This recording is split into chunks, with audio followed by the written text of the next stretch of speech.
Well, hey everybody, Здравствуйте! Welcome to episode 16 of Totally Amazing Mushrooms. We got some great little fungi out there today, but we had a nasty storm out here and in the Pacific Northwest here. They called it a bomb cyclone, which I'd never heard of, but apparently they've been using that term since the early 90s. Anyways, I'm just going to turn the camera around and I'm going to show you a little bit of the carnage. So first off, there's branches just everywhere, little branches, but we got these big beautiful beasts that have completely come down. There's two of them right there, and there's another couple over here and in the bush there. Wow, look at just the root mass of these beautiful things.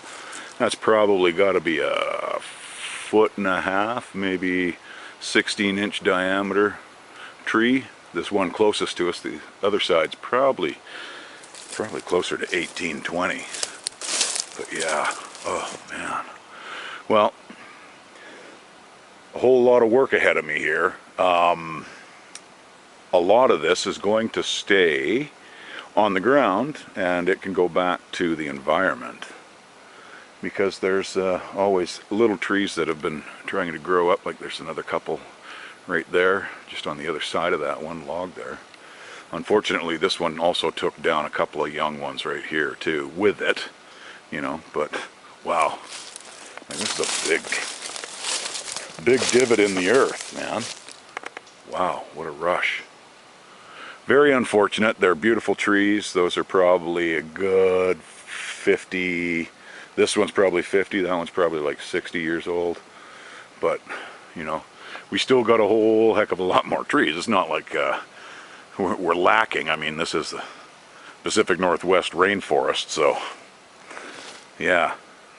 Wow. Anyways, let us carry on and we'll see what else we can see. And then, of course, when one tree falls in the forest, if a tree falls in the forest, does anybody hear? There's always the domino effect too, right? So here's another one that got knocked off, and another one right below it got knocked over. And I guess we'll find out what other ones have been knocked over as well. But wow, it's just a mess. Our power was out for 24 hours, and I know my sister's was out for like 36. It was, but they're on a different grid from myself. But nonetheless, all right, we'll keep walking and we'll see what we can see.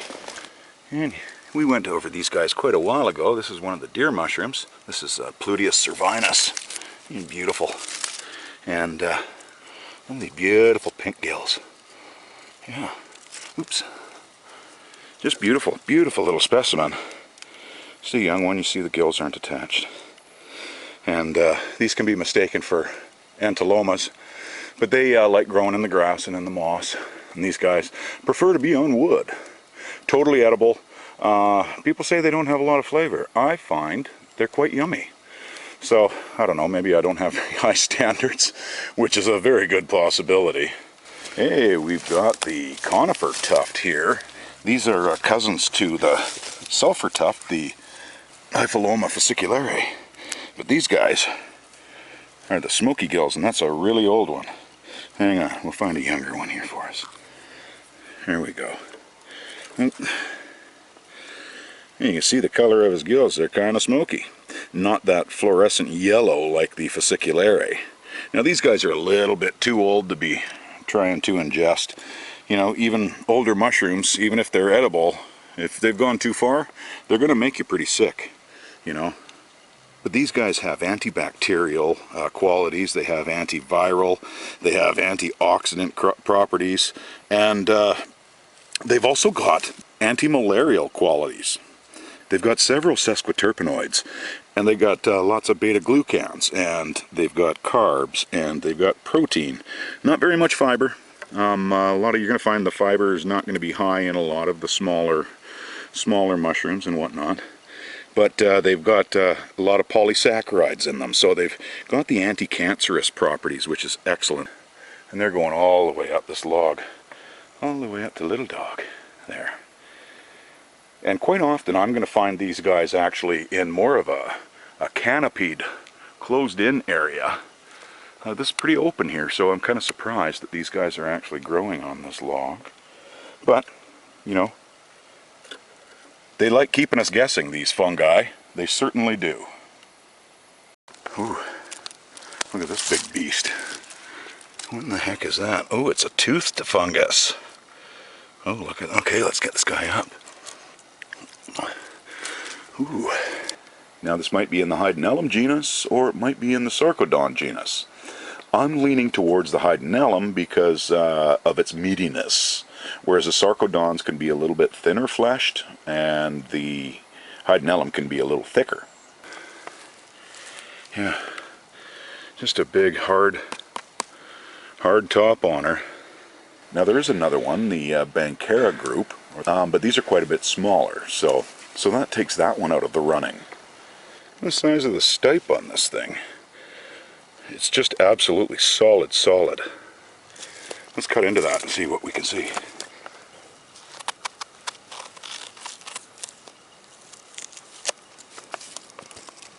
Wow. Like rings on a tree. Is that ever cool? Yeah, look at how solid that thing is.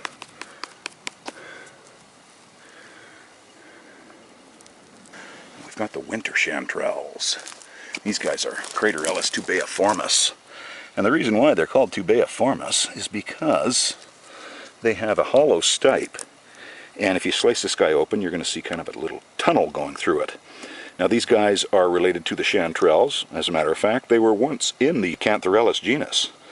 But they got moved into the Chanterelles genus because of their slight differences. Or big differences, as it were. But yeah, they've got several different names. The yellowfoot, golden trumpet. It's got several different names. And these guys are absolutely delicious. They're probably number 2 on my favorite edibility list. These guys are really good. For cooking wise, if you want to really enjoy their flavor, throw them in an omelet. So nice. Or just have them on their own.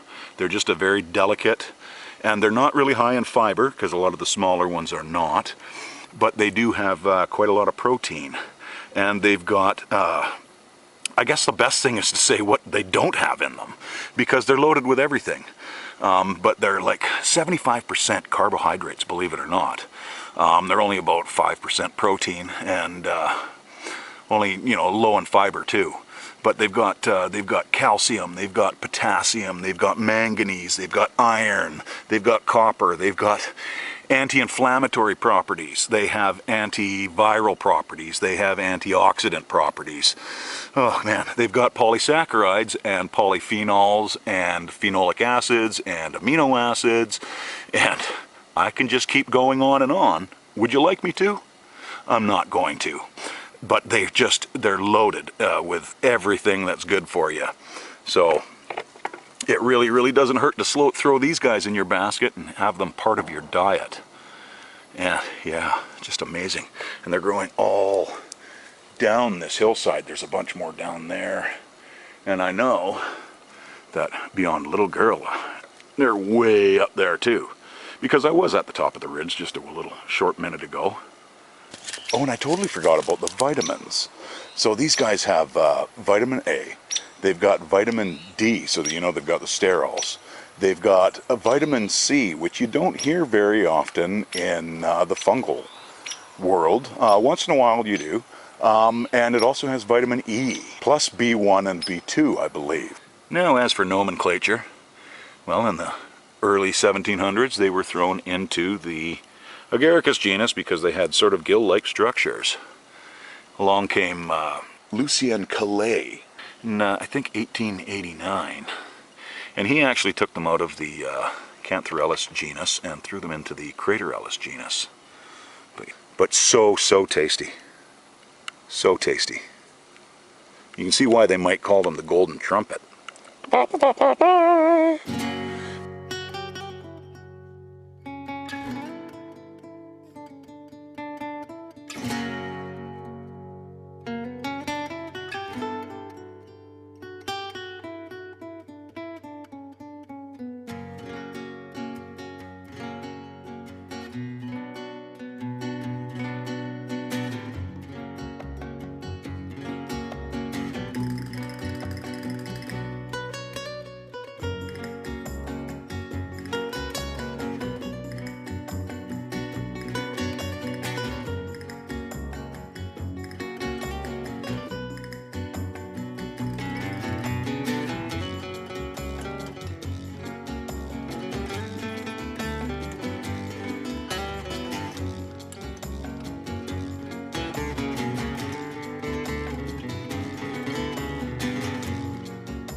beautiful Cytinosis longinquus. And a big patch of them up there, little pink guys. And these guys are not the reason why we're here. As a matter of fact, we're just right down here is what we're looking for. So these are the late fall oyster. And I believe across the pond, our friends over there call them the olive oysterling. Sarcomyxa serratina. And are they edible? Well, most places say yes. But there has been, there's been reports, they go, oh, it's bitter. And one report I read said that there was carcinogens, but I can't imagine it would be any more than what's in say, a barbecued steak or something like that. So yes, and I eat them all the time. So now I do peel the caps, and they are slimy.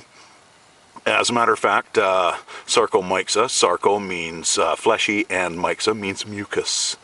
And these guys are mucousy. Yep. But yeah, their cousin, the Sarcomyxa edulis over in Japan and Asia, are highly prized, and as a matter of fact, they actually grow them over there and they cultivate them.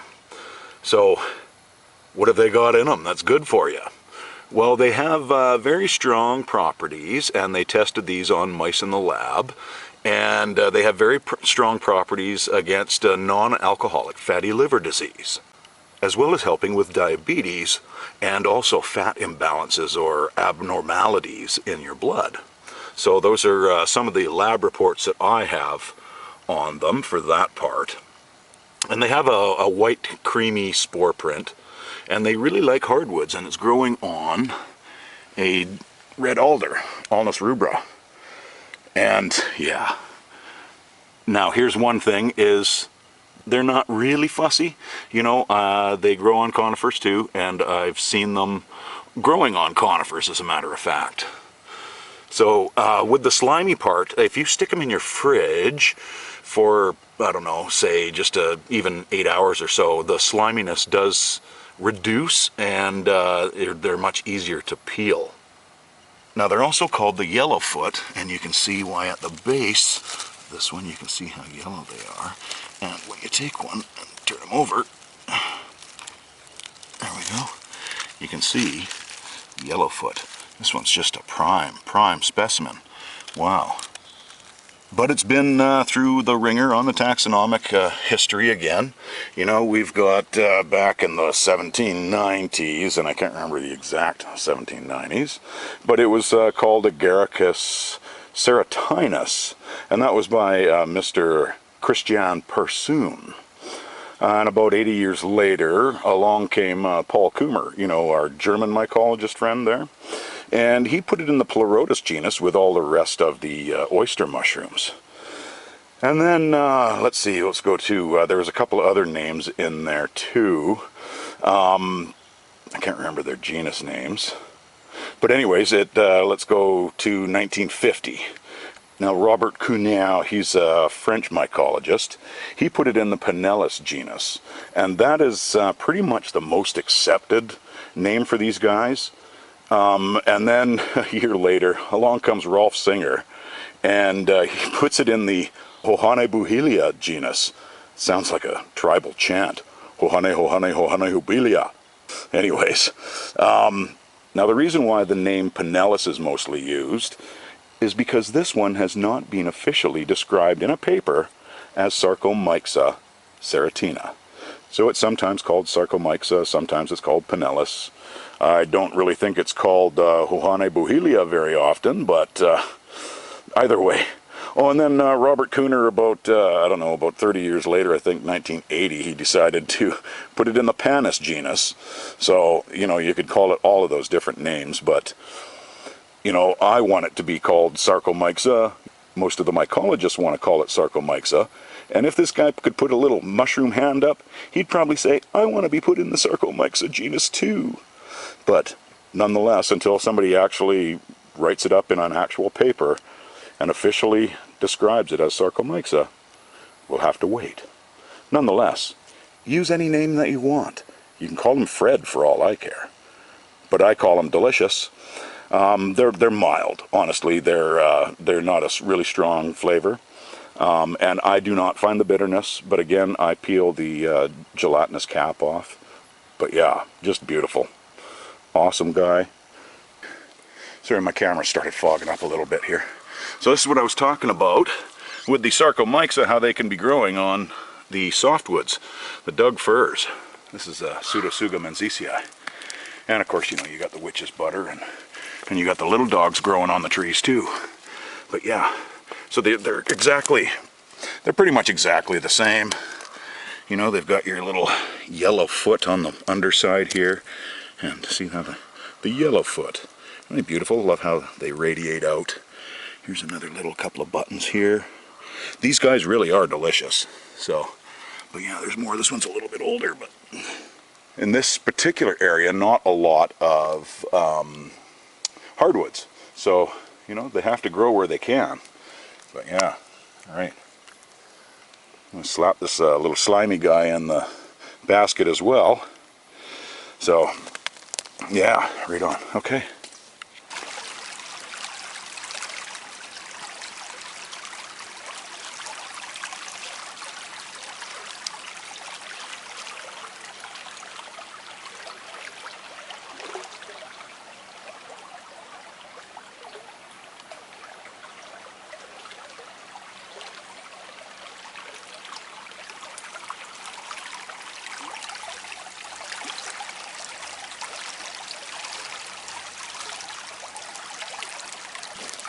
Wow, beautiful corals. We got some Ramarias here. These guys are just popping up everywhere. These guys are not edible. You're going to get GI upset from these guys. But not every mushroom is out there to be eaten. You know, sometimes we just got to enjoy the beauty of nature sometimes and just sit back and enjoy what it's got to offer. Isn't that right, baby girl? Eh? Look at these guys. Wow. Absolutely beautiful. They look like they came right out of the ocean, man. They are all through here. Too bad they're not edible. Eh? Too bad. Unfortunate, yes. But we might come across a cauliflower, you never know. These guys will have a big stipe on them. Well, not stipe, but it's a big cluster of fused stipes, basically, is what it comes down to. But yeah, just amazing. Just peeking out of the moss. And they'll get quite a bit bigger. You know, they'll get a good 6-8 inches tall. And beautiful eye of the forest here. This is one of the Lepiotas. Yeah. Hey, baby girl, don't step on it. Growing off the ground here right beside this log. It's not actually in the piece of wood, but yeah. Look at the, take a look at this a little closer. Wow. Kind of an orangey brown spot in the middle, and it's got scales all over it, as you can see. They just kind of radiate out from the center. Wow. A ring on this guy. Gills are not attached. Yeah, beautiful specimen of a Lepiota. Yeah, here's another one. Here you can see how the rings there are kind of concentric, and then they radiate out. And here's a little button. Just a little beauty. Hey, baby girl, here's my other little button. Hi, sweet pea. Yeah, I know. I know. My poor little baby girl gets so bored when I'm picking mushrooms because, you know, we'll be cruising along walking, and then all of a sudden I'll spot something and stop. And it takes me 15 minutes or so to, you know, either video it or try and identify it. But she's so patient. She's such a good girl. Yes, baby girl. The eyes are watching you. Eyes of the forest. Oh, and we can see that somebody has found something to roll in. Oh, nice. You're going to be good and stinky when we get home. Great. Actually, we're out in the foothills, so we've got a long way to go, so I've got a whole, probably half an hour of stank in the car to deal with her, I'm assuming. Yeah, look at that. Beautiful. So you see they were attached all here. and then it'll leave this nice ring like that right in there, like I showed you a minute ago on the other one. Yeah, beautiful. You know, and then they die out. Doesn't take long. These guys aren't long lasters, but they, you know, do keep an eye on the forest.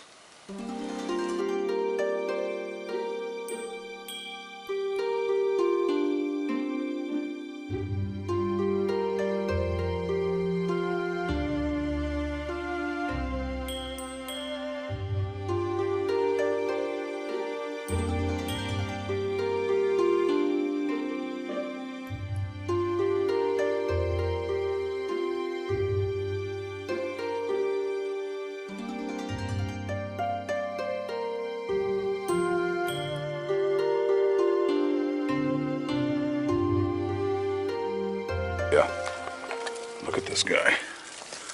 Wow. That is a little lichen. A little round lichen. Wow, he's just barely hanging on there.